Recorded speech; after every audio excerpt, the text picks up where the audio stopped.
Assalamualaikum warahmatullahi wabarakatuh. Qala rabbi shrah li sadri wa yassir li amri wahlul 'uqdatam min lisani yafqahu qawli. Asyhadu an la ilaha illallah wa asyhadu anna Muhammadar Rasulullah. Allahumma shalli ala sayyidina Muhammad wa ala sayyidina Muhammad. Rabbi auzi'ni an askura ni'mataka allati an'amta 'alayya wa ala walidayya wa an a'mala sholihan tardun. Waslih li fi dzurriyyati inni tubtu ilaika wa inni minal muslimin. Alhamdulillah, puji bagi Allah yang telah membangunkan kita dari tidur kita sejenak pagi hari ini. Semoga kawan-kawan senantiasa disehatkan, dijaga Allah dalam rahmat dan kasih-Nya. Dijauhkan diri dari prasangka, jauhkan diri dari dosa yang kita tak sadar itu dosa, dan sebagai kontributor terbesar dalam hidup kita yaitu ghibah. Maka kita lanjutkan pembahasan kita hari ini, mendalami, karena biar sesuatu itu agar masuk ke dalam alam bawah sadar harus berulang-ulang diingatkan, karena repetisi itu jadi penting kawan-kawan. Nah, maka apa yang membuat orang, balik lagi, apa semalam yang kita pahami tentang pengertian ghibah?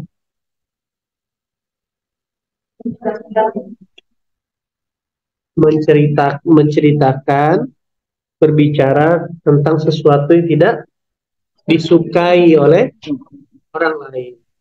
Nah, sering pertanyaan itu kayak gini. Coba, situasi apakah yang membuat sering orang terjebak sama ghibah? Apalah kira-kira? Coba mikir. Kenapa akhirnya orang tuh terstimulan melakukan dosa ghibah? Melihat aib seseorang. Mengingat aib seseorang, apalagi? Hah? Keresahan gimana? Hah? SMS, susah melihat orang senang dan senang melihat orang susah. Oke. Apa kira-kira yang membuat orang tuh terjebak dengan dosa ghibah? Ingin tahu urusan orang. Kepo. Kepo. Ingin tahu urusan orang. Oke, ada kepo. Ada resah, ada apa?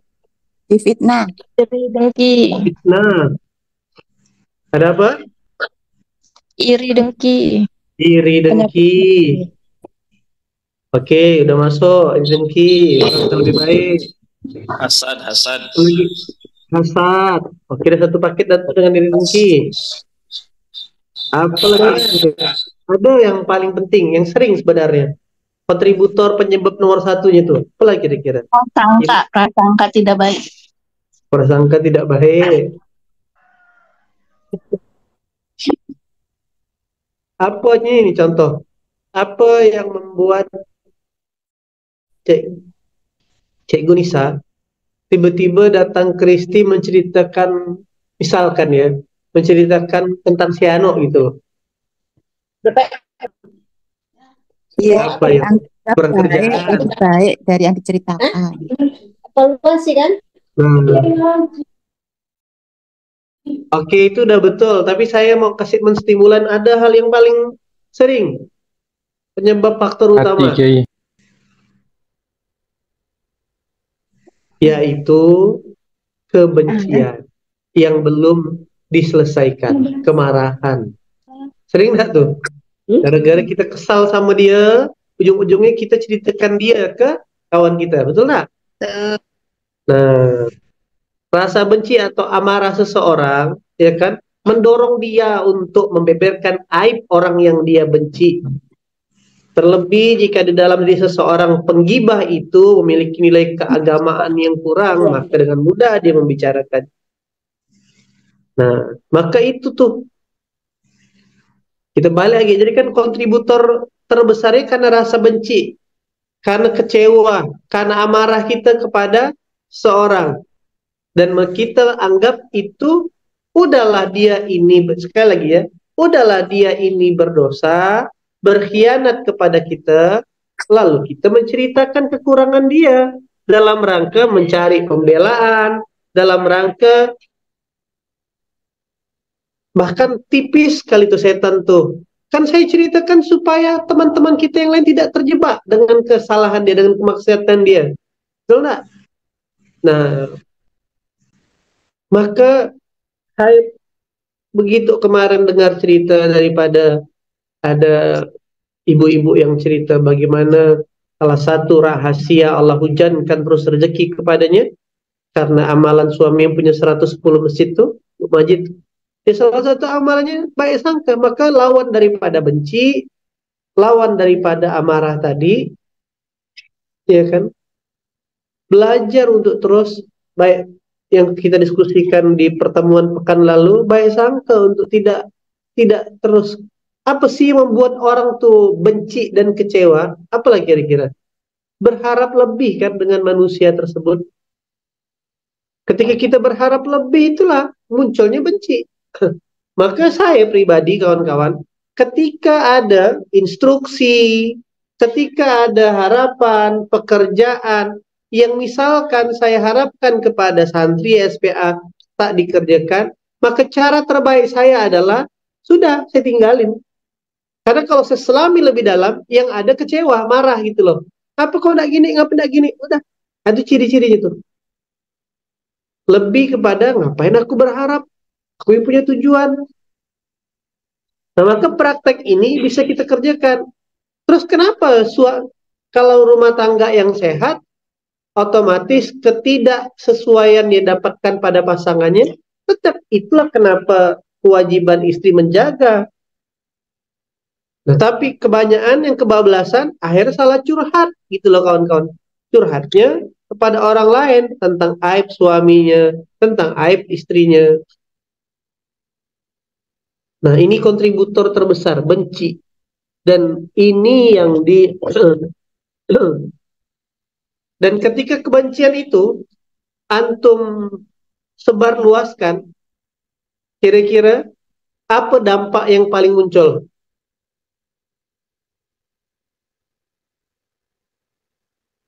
Tuh, berharap lebih kepada manusia, lalu tak sesuai keinginannya, itu jadi benci.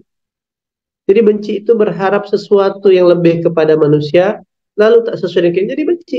Maka sekali lagi Ali bin Abi Thalib mengatakan, aku sudah melewati banyak kesedihan, kepahitan.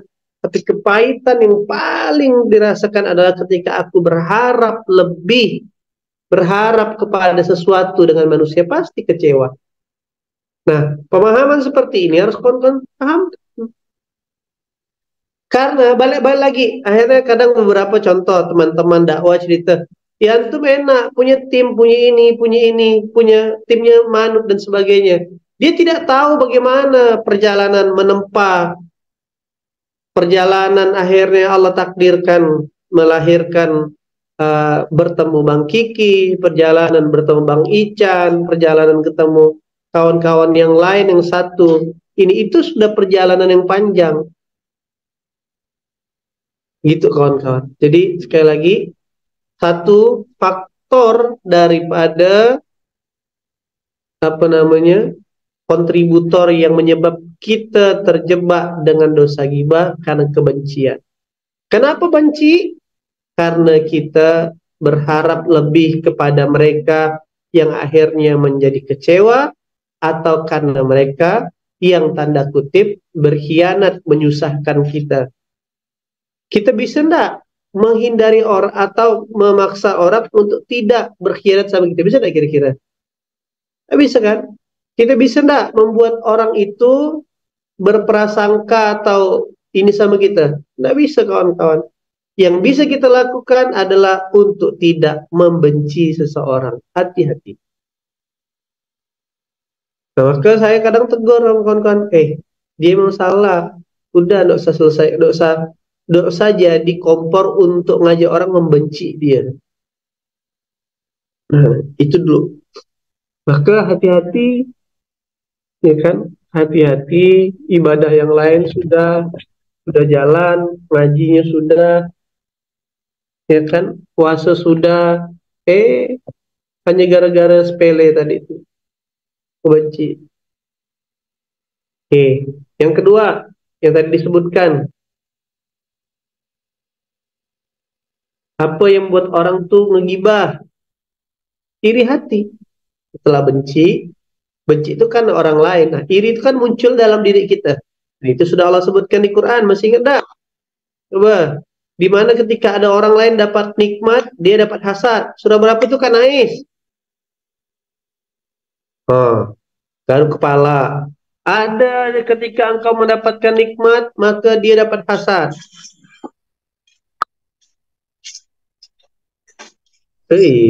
Karena Isyan ditanya, dia yang jawabnya, Pak. Ini berarti tanda orang soleh. Berapa kena Ais? Tap dikap. Tahu kan kap? Lokai. Ayat 120. Oh, surat 3, 120 untung ada Bang Noval yang menyelamatkan. Tuh hati-hati tuh. Tapi memang itu hukum sunatullah. Ada yang dapat nikmat, ada yang dapat hasad. Tapi jangan sampai kita jadi orang yang dapat hasadnya. Iri hati itu tanda orang tak berdaya. Iri hati itu tanda orang tak produktif. Iri hati itu tanda orang yang tak punya kesibukan. Sibuk deh. Nah, gara-gara iri ujung-ujungnya cerita. Mana dia tuh? Pastilah gara-gara dia tuh money laundry maka kaya. Nah, jadi kan itu tak kaya, betul tak? Masa jadi ustaz, jadi ustazah, penggiat dakwah, bajunya macam itu. Kalau antum baca literaturnya Imam Abu Hanifah, ruang tamunya tuh batangan emas bertumpuk-tumpuk. Karpet dia bilang. Karpetnya tuh tumit orang tenggelam saking tebalnya. Kenapa kok begitu? Kata Imam Syafi'i datang. Aku datang ke rumah muridnya. Muridnya apa tuh? Di kitab Al-Kasbu. Aku tak mau menunjukkan kesusahan dan aku mau menyampaikan kepada orang, begitu kau mendatangi Tuhanmu sebagaimana janjinya, maka dia akan tundukkan dunia ini. Begitu pernyataannya. Karena masalah ria itu masalah hati. Semalam Pak Didik cerita, Ketua Basnas kita Kalimantan Barat. Ustadz datang pakai motor, kepek di acara yang sama. Padahal yang pakai motor ini memiliki keilmuan yang tinggi. Tak dimuliakan sama publik. Orang anggapnya biasa. Begitu datangnya pakai satu lagi kawannya pakai Jaguar, langsung suruh di depan. Dunia itu seperti itu. Melihat dan menilai seseorang. Dunia itu demikian. Nah, maka artinya kadang kita yang iri ya.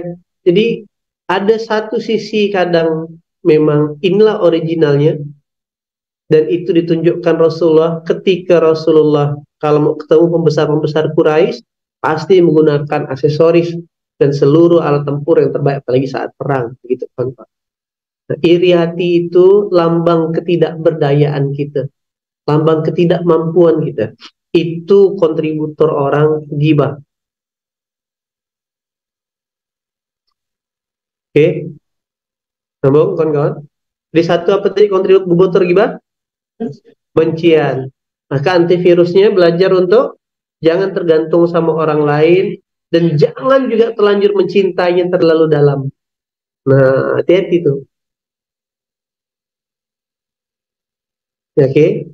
Kalau antum terlanjur berharap mencintai terlalu dalam pasti jadi benci. Aku terlanjur cinta kepadamu. Nah, itu habis pasti. Nah, langsung. Yang kedua, apa kontributor gibah? Iri hati. Lambang apa? Berdaya. Surah berapa ayat berapa? Al-Imran 120. Contoh, bagaimana supaya jadi kita tidak iri hati? Produktif. Fokuslah dengan goals kita. Antum udah pasti tidak sempat tuh. Karena seorang pemenang selalu fokus dengan tujuannya, sementara seorang pecundang fokus dengan pemenang. Seorang pemenang fokus dengan tujuan dia. Kalau seorang pecundang fokus dengan pemenang.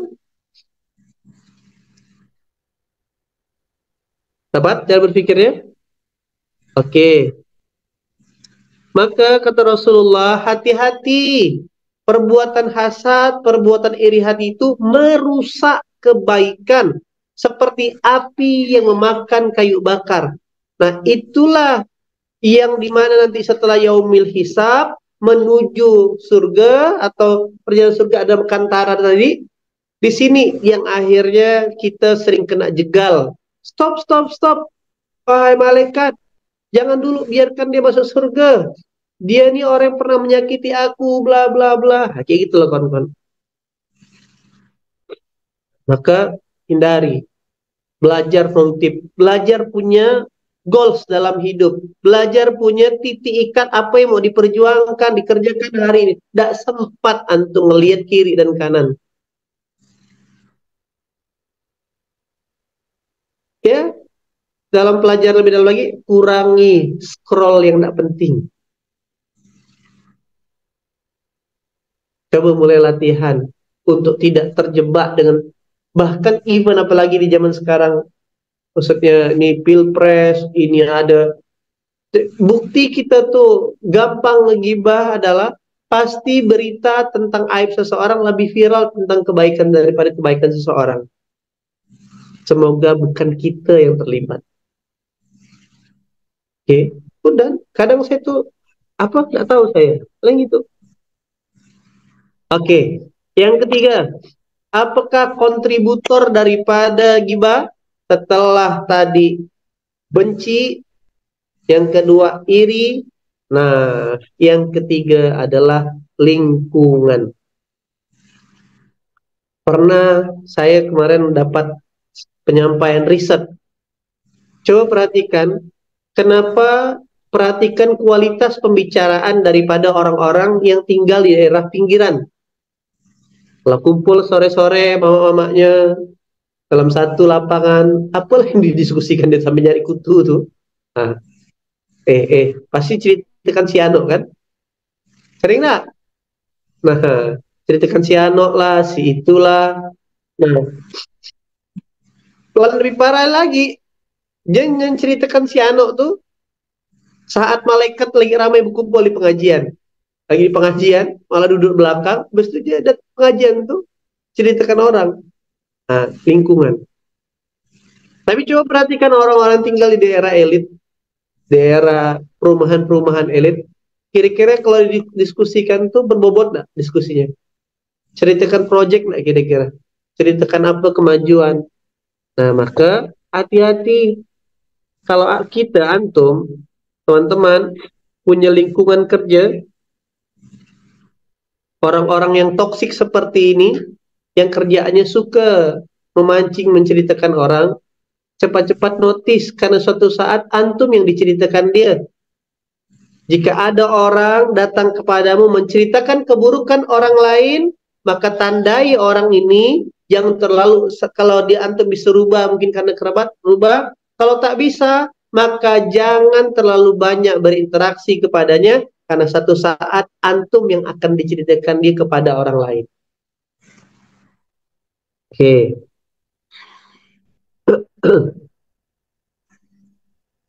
Nah, 3, lingkungan.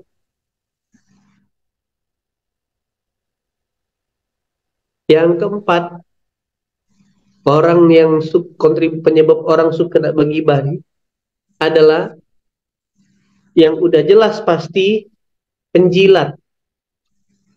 Bos-bos. Si Anu tuh bos, suka kayak gini loh bos. Nah, kadang entah kenapa produksi mulutnya dari orang, telinga orang-orang yang tak beriman yang kesetanan tuh pasti menyambung baik. Suka malah dengar begitu-begitu. Ah, maksud gimana? Kok dia kayak gitu?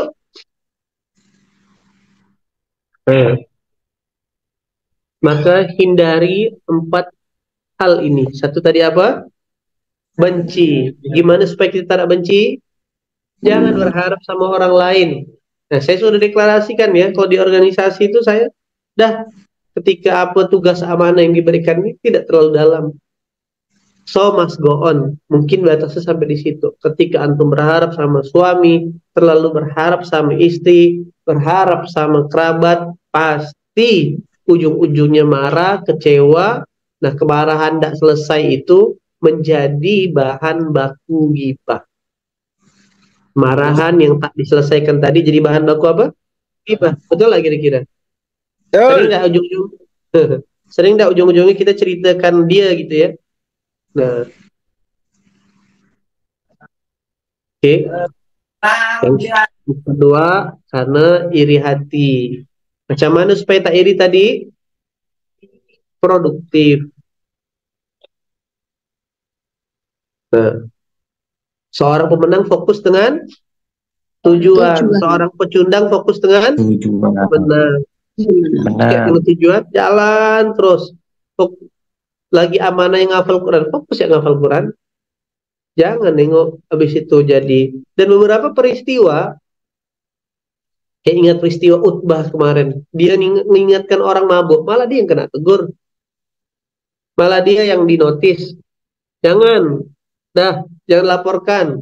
Maka kata Rasulullah, sebaik-baiknya mukmin adalah mereka yang menjaga atau menutupi aib saudaranya. Karena ketika engkau bahkan kan gini nih hadisnya ya, banyak hadisnya tuh gini.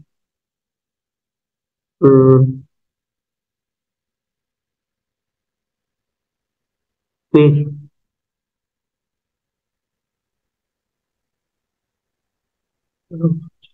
panjang deh hadisnya. Nih, kata Rasulullah, janganlah saling memata-matai, jangan pula saling mencari kesalahan, jangan pula saling membenci, jangan pula saling menjatuhkan. Saling memata-matai, cari kesalahan, saling benci, dan saling menjatuhkan.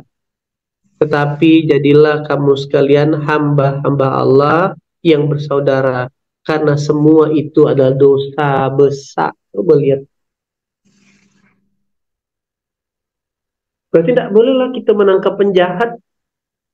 Tapi, nah maka tak sekali lagi, ya kan, dalam rangka contoh kerjaan, misalkan kerja badan intelijen atau apa, dalam rangka itulah Islam sudah membuatnya. Efek daripada orang yang mencari kesalahan, ghibah tadi ini, efeknya hilangnya perdamaian, kasih sayang, sampai puncak yang terakhir adalah pecah belah. Efek dari ghibah itu adalah hilangnya perdamaian, kasih sayang dan silaturahmi, serta yang terakhir pecah belah.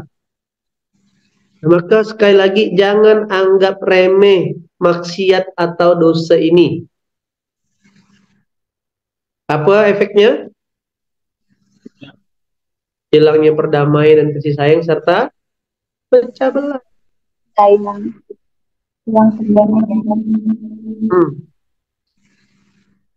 Banyak yang orang-orang berkelahi, kadang berantem, bukan karena hanya gara-gara hal prinsip, tapi gara-gara omongan, gara-gara hasad yang akhirnya terpancing kayak gitu. Oke. Dan itu kenapa, ya kan? Sekarang itu tadi kita udah belajar penyebabnya, efeknya. Lalu gimana caranya supaya kita tak terjebak dengan maksiat ini? Nah, pertama, ingat betapa besarnya azab yang Allah timpakan kepada praktisi ghibah, pada pelaku ghibah. Apa yang paling tampak? Itu kenapa perjalanan Isra Mi'rajnya Rasulullah ditengokkan pelaku ghibah. Apa dosa pelaku ghibah? Apa hukuman bagi dari Allah buat pelaku ghibah? Ini kalau sampai ditunjukkan di Isra Mi'raj, penting nggak kira-kira? Kan perjalanan Isra Mi'raj itu bukan hanya perintah sholat, tapi Rasulullah melewati perjalanan melihat orang-orang yang kena hukum dari itu. Berarti ada pesan yang Allah mau sampaikan. Nah, kalau sampai ditunjukkan, dilihatkan, nah apa kira-kira? Apa yang dilihatkan? Apa dosa yang ditimpakan oleh Allah kepada pelaku ghibah, kawan-kawan? Neraka. Oke, ya maksudnya di neraka dia ngapain? Hah? Potong lidah. Potong lidah. Makan daging bangkai. Makan daging bangkai. Jadi kalau mau coba, macam mana makan daging bangkai? Beli daging sapi, biarkan dia di luar ruangan kurang lebih sebulan, habis itu makan daging.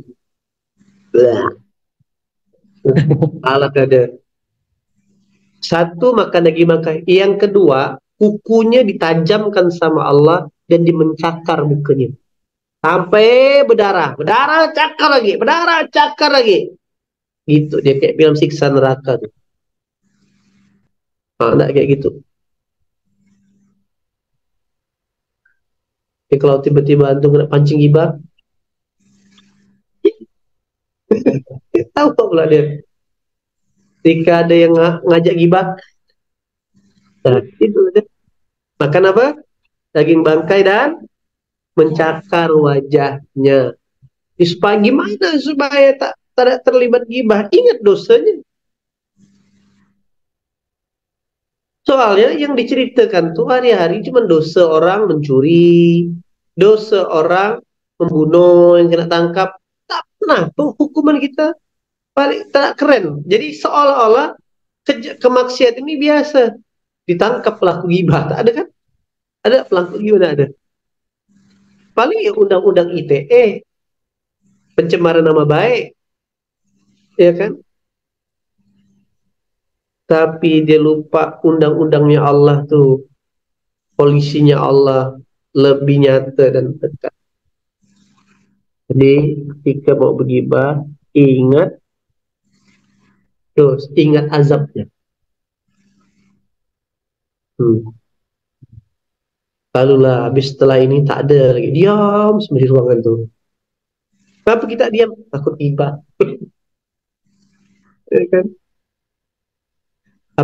Apa azab oleh Allah buat pelaku gibah? Yang kedua,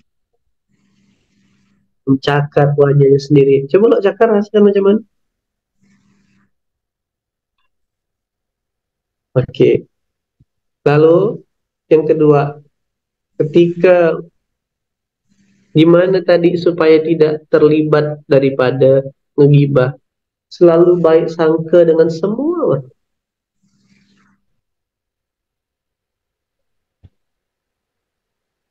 Selalu baik sangka dengan semua orang. Meskipun orang tanya, ngapa Abi dekat sama ini, dia kan gini, dia kan gini, dia kan gitu.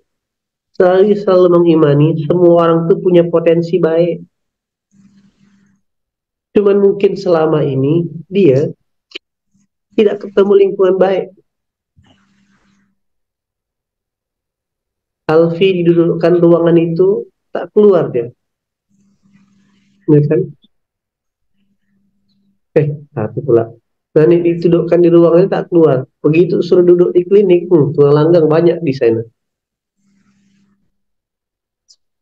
Berarti lingkungan kan nge-treatnya.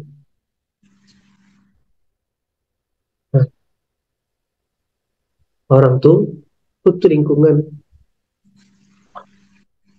Kasih lingkungan harus yang tepat. Karena tak mungkin Allah tuh langsung ciptakan semua 100% itu iblis, tak ada. Fa'alhamaha fujuraha wa taqwaha.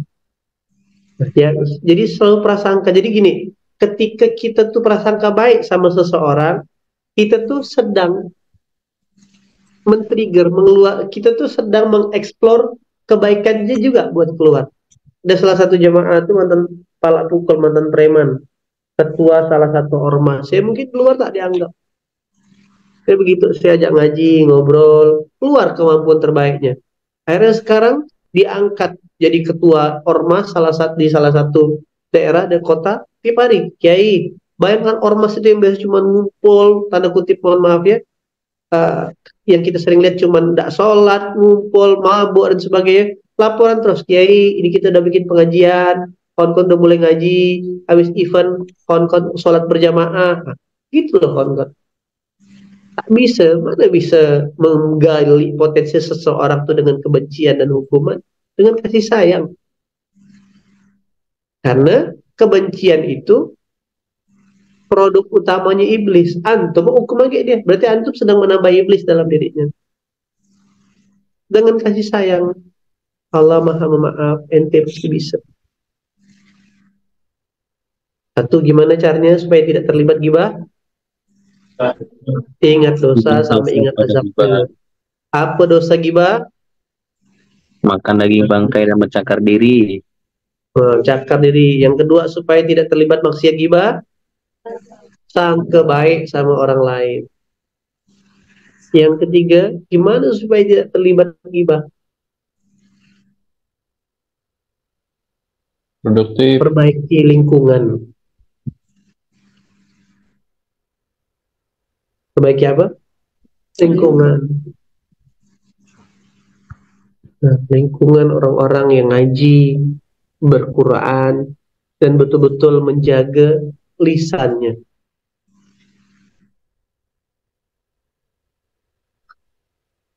Ya. Tadi kita bahas, kita ulangi dulu. Apa kontributor gibah? Benci. Yang kedua, iri hati. Tiga, lingkungan. Empat, Jilat. penjilat. Yang cari muka. Yang cari muka itu kan kerjanya ngelaporkan. Seolah-olah dia pahlawan untuk orang yang mendengarkan laporannya, betul lah? Jangan langsung bayangkan, si kawan aku nih ya. Jangan. Semoga tidak di kita. Lalu gimana caranya supaya kita tidak terlibat maksiat ghibah? Ingat dosa. Yang kedua, baik sangka. Yang ketiga, perbaiki lingkungan. Ada tidak kira-kira? Yuk, belajar mikir. Produktif. Orang yang fokus dengan goalsnya, fokus dengan cita-citanya, fokus dengan impiannya, tak sempat dia untuk bergibah sana sini. Ya, nah, gimana cara ngeceknya, Kiai?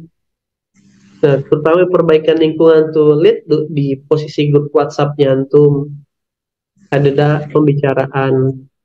Kalau lupa kontributor gibah yang kelima, tambahkan satu lagi. Candaan yang kebablasan. Betul nggak? Candaan yang kebablasan. Bercanda, habis itu ngomongkan kawan.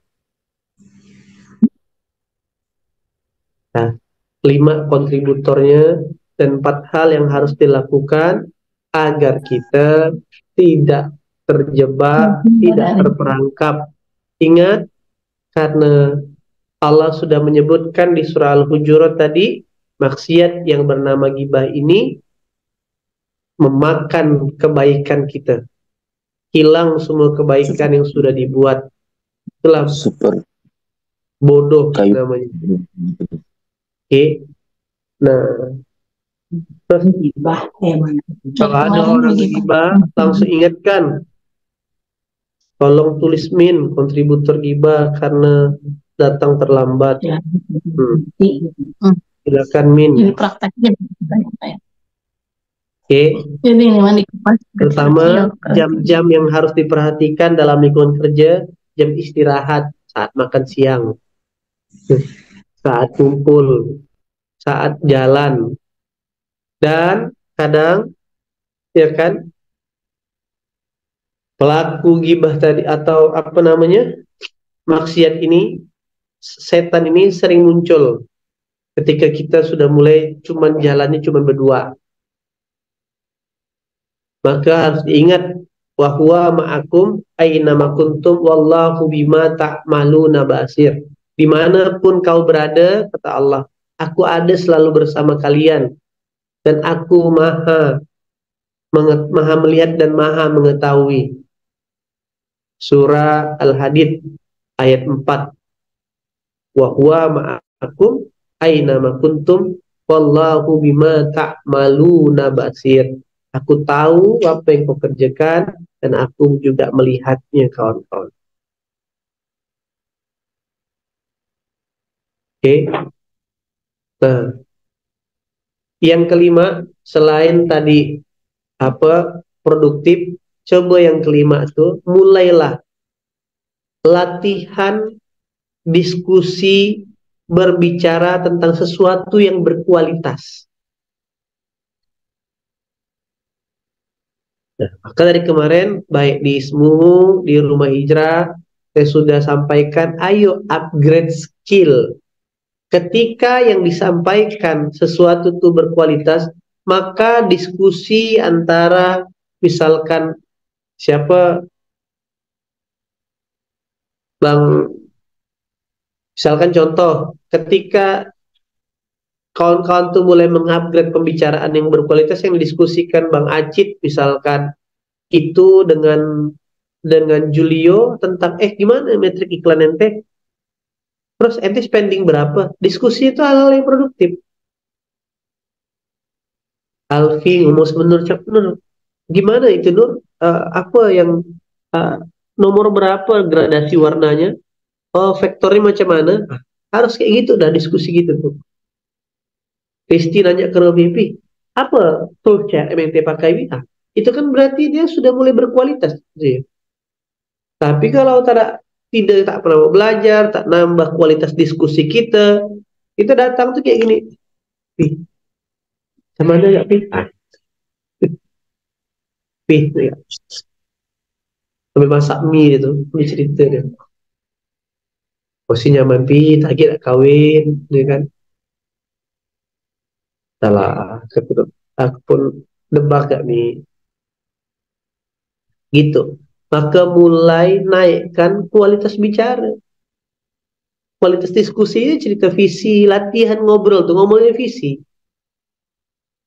Maka saya pribadi tak nyaman dengan grup WhatsApp yang diskusi tadi tuh candanya ujung-ujung candanya kebablasan. Saya terutama di grup-grup sekolah, grup kampus tak terlalu aktif. Dibilang orang sombong enggak, ya pas penting-penting ya. Rasulullah tuh bercanda enggak? Ada bercanda, tapi bercandanya kualitas. Candaan iman. Gitu. Enggak serius-serius benar. Tapi ya dominasi pembicaraannya adalah sesuatu yang bermanfaat, yang berkualitas. Kenapa? Karena dia belajar, karena dia terus mau upgrade diri untuk bertumbuh gitu kan. Ya. Sekali lagi minggu lalu, 2 minggu lalu kita bahas istiqomah. Saran saya buat yang teman-teman belajar, catat jadi satu cara pandang. Antum bisa ceritakan. Minggu kemarin kita belajar tentang apa? Prasangka. Minggu ini kita belajar tentang ghibah. Nah, apa efek daripada ghibah tadi? Hilangnya kasih sayang, perdamaian kasih sayang, dan pecah belah. Oke. Zaman-zaman SMA tuh sering nggak kelahi itu, orang tuh kelahi hanya gara-gara kata dia, betul nggak? Ada geng ini, geng itu, cewek-cewek itu. Itu yang pusing jadi cowok-cowoknya, ya kan? Belum nggak sama-sama jadian, cewek ini berkelahi ngerebutkan cowok, kan bodoh namanya. Gitulah dia. Sip. Ada pertanyaan? Izin bertanya Kiai, kalau kita bicarakan salah satu anggota keluarga tapi tujuannya untuk mencari solusi, iya, tanya gini. Mencari solusi, bagaimana caranya ngasih tahu apa yang dia kerjakan kurang baik atau termasuk gibah juga. Maka batasan daripada gibah ini adalah menceritakan kepada orang yang bukan kompetennya. Maksudnya gimana? Ada anggota keluarga kita, nah maka cerita itu bukan ke kiri ke kanan yang selevel, tapi orang selevel tidak apa-apa, tapi orang itu yang kita anggap bisa menyelesaikan persoalan itu gitu. Kalau cuma ceritakan, cuma jadi bahan diskusi, tak ada solusi, ya salah. Nah itu mana saya tanyakan ke Buya ya. Ya kan saya gibah yang paling sering itu kan adalah pembicaraan suami istri. Dalilnya istri adalah, kan mana lagi aku cerita selain kepada suami. Itu nah, untunglah kata istri saya belum punya tempat cerita, jadi tidak banyak gibahnya. Semuanya untung. Kopi target NTV. tambah lagi Bang Rajak tuh HRD, dia pegang semua rahasia karyawan. Pi, si Anu tuh gini, Pi. Abang tadi ini, Pi. Si Anu tuh masalah gini, Pi. Udahlah. Nopi tulis besar-besar pakai spanduk. Jangan kau jadi laki-laki lantes. Nah, bang, si Anu tuh gini ke bang. Bentar, abang buka datanya ya, biar kita gibahnya profesional. Aduh. Oke, jadi batasannya adalah sampai pada orang yang kompeten. Bahkan tak boleh, Nopi tak boleh ceritakan tentang kondisi di sini. Kan tadi tuh kasih sayang, perdamaian, dan sampai efeknya adalah pecah belah. Itulah kenapa Allah menghukumnya dengan azab neraka.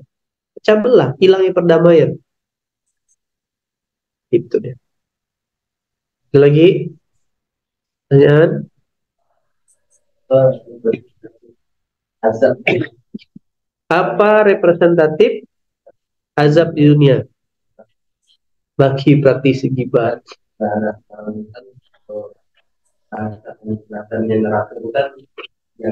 Sepele nanti.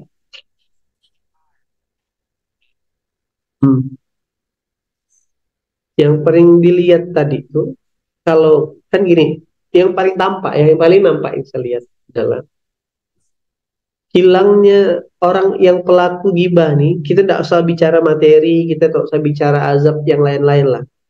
Hilangnya ketenangan dalam dirinya. Padahal ketenangan itu adalah password untuk dia. Setiap dari kita masuk surga nafsun mutmainnah. Ya ayatuhan nafsun mutmainnah. Orang yang suka bercerita gitu tuh, kan dia menampung banyak titik hitam tuh ya. Dia menampung dan dia menyimpan dan mengelola, merasakan. Nah, yang paling nampak pasti hilangnya ketenangan.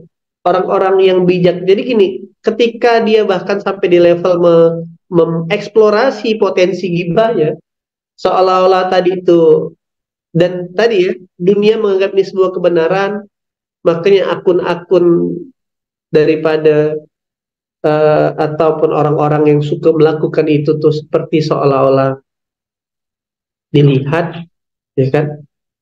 Secara personal yang saya lihat orang-orang ini tak bahagia hidupnya. Gitu. Terus saya bicara, nah, kalau udah tak bahagia tuh ngerembetnya kemana-mana, efeknya kemana-mana. Udah pasti. Secara mana ada orang mau kerja sama, mana ada orang mau. Saya ngelihat lah, hampir dia tak punya sahabat abadi. Tak punya deh, karena pasti nanti sahabatnya ditengkarkannya juga. Jadi begitu. Ya, kayak yang sudah ujung-ujung terbelah-belah gitu ya, berkelahi di sama dia, Kak. Orang lagi cari lagi dia inang baru, tempat kumpul baru. Nah, jadi gak usah kita anggaplah harta tenaran disampingkan. Ya jangan jauh-jauh lah. Itu yang level lokal, yang level nasional tuh yang suka bikin sensasi, ribut terus, misalkan. Oke. Nah, coba perhatikan, hilang ketenangan hidupnya, lalu dia tak punya saudara, terus cari orang baru. Karena udah jadi karakter untuk dia menceritakan, siapapun semua diceritakan. Nah, itu yang mengerikan. Nah, itulah balik-balik lagi. Sudah summum bukmun umyum fahum la yarji'un. Sudah fi qulubihim maradun, hatinya sudah tertutup. Gitu. Itu maksudnya, kalau ya dalil dan sebagainya, saya lebih kepada ngelihat beberapa orang pelaku begitu, level lokal, level nasional. Nah, itu yang terjadi. Oke. Begitu pembahasan kita tentang ghibah. Jadi sekali lagi, jangan anggap remeh-temeh maksiat ini kawan-kawan. Karena efeknya adalah pecah belah, adu domba, hilangnya kasih sayang dan perdamaian dalam hidup kita. Itu yang paling tampak secara general. Tapi yang mengerikan adalah kita akan makan bangkai dan menggaruk muka kita, sehingga hilang itu kalau analogi fisiknya menggaruk muka. Berarti kalau orang di dunia itu, orang gibah itu, dan dia ketemu sama orang yang bijaksana dan pemilu, seperti dia itu sedang nepuk air balik cipratnya untuk dia sendiri. Gitu lah dia. Assalamualaikum Pak Ustaz, Pak Kiai. Waalaikumsalam wabarakatuh. Dari mana Bu? Dengan Ibu siapa? Dengan Nyemus Mawarni dari Singkawang. Biar kita juga. Ya. Ini Di mana Pak, Singkawang Bu? alhamdulillah sehat. Ini agak mendung cuacanya Pak Kiai. Oh, agak mendung. Yang Ya. penting hati kita jangan mendung ya Bu. Amin, insyaallah. Pak Kiai, saya mau tanya, boleh kita iri dengan orang yang misalnya di dalam beragama, dalam beribadah tuh kuat, sepertinya puasa, tinggal Kamis tuh dia sembahnya 5 waktu tepat waktu. Apakah kita beriri itu Pak Ustaz, Pak Kiai? Boleh.